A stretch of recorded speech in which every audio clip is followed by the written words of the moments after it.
fixed mindset and the growth mindset. And there are two characteristics that really influence each of these mindsets.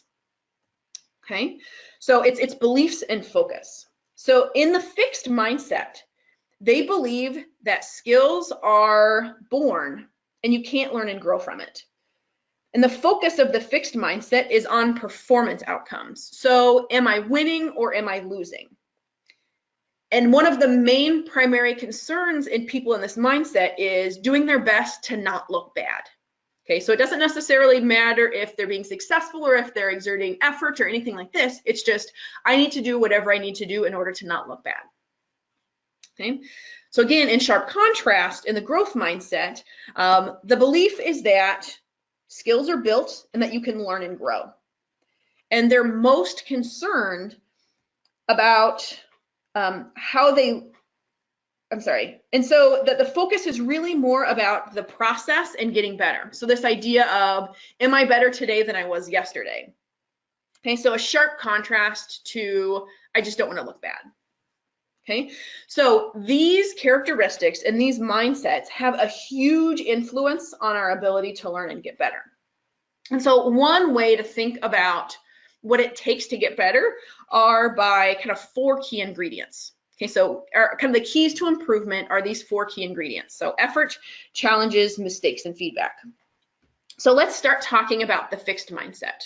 Okay, so when someone is in the fixed mindset, they look at effort as a really negative thing.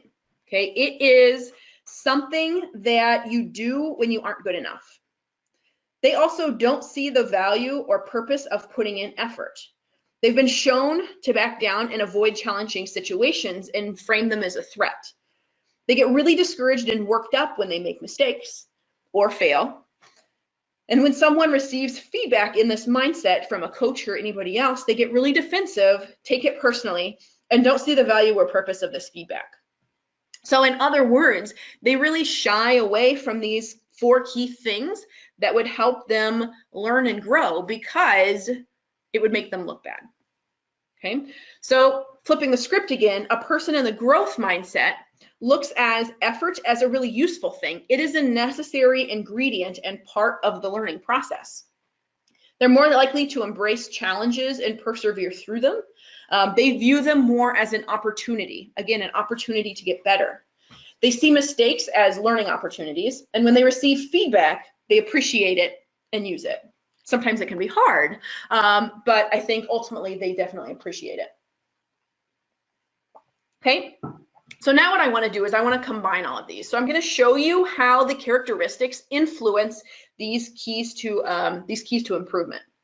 Okay, so a person in the fixed mindset will shy away from putting in effort because they don't believe that they can change. Okay, so why put in the effort if I can't get better? They're more than likely going to give up when met with a challenge and when things get hard because they don't want to look bad. They hate making mistakes and failing and are discouraged by them because if you're making mistakes, then you're not looking good. They also don't see the value or purpose in feedback because they don't believe in their capacity to learn and grow. Okay, again, all of these actions are a byproduct of beliefs and focus. Okay, this entire mindset is shaped by this individual's beliefs and focus. So now what I want to do is I want to flip the script and I want to show how different this is in the growth mindset. Okay, so a person in the growth mindset will see the value and the purpose of effort because they believe in their capacity to learn and grow. They're more than likely going to take on a challenge and persevere through it because they believe that they can grow and they're focused on the opportunity to get better. They also understand how important mistakes are in the process of getting better. And when they receive feedback, they're more receptive because they believe that information can help you get better. Okay, 2 very different mindsets, 2 completely different outcomes to getting better and being able to, I think, really fulfill that individual's potential. I think the first step in responding as opposed to emotionally, reacting to failure and to be better at failure is to be aware of your mindset. You know, are you more fixed in the fixed mindset, or are you more in the growth mindset? And what I'll say also with this is that we are all a combination of fixed and growth. And so I think that the first part of this is to identify, you know, do I think I can get better through improvement, through being challenged, through making mistakes, through getting feedback? Or, you know, is it something that, you know, I have what I have and I can't get better, that fixed mindset? So the first part is be aware of your mindset and where are you at? Because it's possible to shift from a fixed to a growth mindset. Okay, so I think one of the ways to do that is to manage your thoughts. Okay, so research has said that we as human beings think up to 60,000 thoughts every single day, which is a lot. And what they mean by thoughts is just anything that kind of floats through your head. So let's say that you get a really good night's sleep and you sleep for 8 hours. So that means that out of the 24 hours, you're up for 16 of those. So dividing this by the 16 hours that you are actually awake, that means that you can think up to 3,750 thoughts every single hour. Bringing that into the context of a practice or a competition, that means that you can think up to 7,500 thoughts during that. Now, my point in saying this is that if you can be aware of your thoughts, because I know for me, sometimes I'm not even aware of what I'm thinking. If you can be aware of what your thoughts are, and if your thoughts aren't helping your performance, tweak them so that they are more helpful, that is going to have a very, very powerful impact and influence on performance. And again, in this idea of trying to switch from a fixed to a growth mindset, if you can identify that you're in a fixed mindset and shift even like a quarter of them to a more growth mindset and to be more helpful to your performance, you're going to see a drastic payoff in performance. Okay, so kind of psychology 101 and kind of where I'm going with this. Okay, so there is a stage of process that happens starting with some type of event that happens all the way to how that ultimately affects your behavior and your performance on the court. Okay, so let's say that I am an outside hitter. Okay, we are in a competition and the set is off the net and I go to attack the ball and I hit it into the net. Okay, so that's the event that happens. After that event happens, the thought that goes through my head is, oh geez, I'm terrible and I suck. Okay, the feeling that I have as a result of that is, you know, sadness, maybe a little bit of feelings of depression or shame because I wasn't successful. And, you know, maybe even shame because my parents are spending so much money to give me all these opportunities and I'm even letting them down.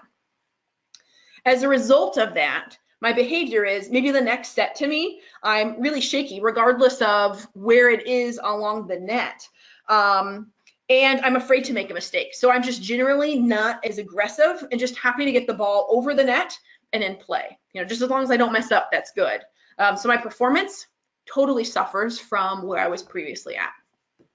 So now what I want to do is I want to take this exact same situation, but I'm going to change the thought. Okay, so I'm an outside hitter, the set's off the net, and I hit the ball off the net.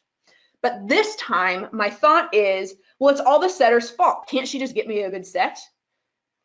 My feeling, you know, I'm probably pretty frustrated and angry at my setter. And the behavior, you know, I may give the setter a look, which I make sure that the setter sees, and I grumble under my breath just loud enough for the setter to hear my comment. And so my performance may not change, but I may not get a set the next go around, or it may not be as good of a set as the setter could potentially do because I've kind of messed with the setter. Okay, exact same situation, but as a result of the thought that goes through my head, it drastically changes my behavior and ultimately my performance. So now I want to give you a third scenario. Okay, so exact same situation. I'm an outside hitter, sets off the net, and I hit the ball into the net. But this time my thought is, whoops, I didn't play the ball that well. Next time I'm going to make sure that I adjust my approach and make contact with the middle of the ball rather than the top of it. This time my feeling, I may be temporarily frustrated, totally possible, but I quickly move on from the mistake and I'm refocused and ready for the serve that's about to come over the net. And so my performance is going to improve. Okay, again, same situation, exact same event that occurs on all three. If I can change my thought, I can change my performance. Okay, so that's what I'm saying. If you can manage your thoughts, it's okay if you start to say, I'm terrible, I suck. But if you can quickly tweak that and nip it in the bud, you're ultimately going to be more successful in the long run.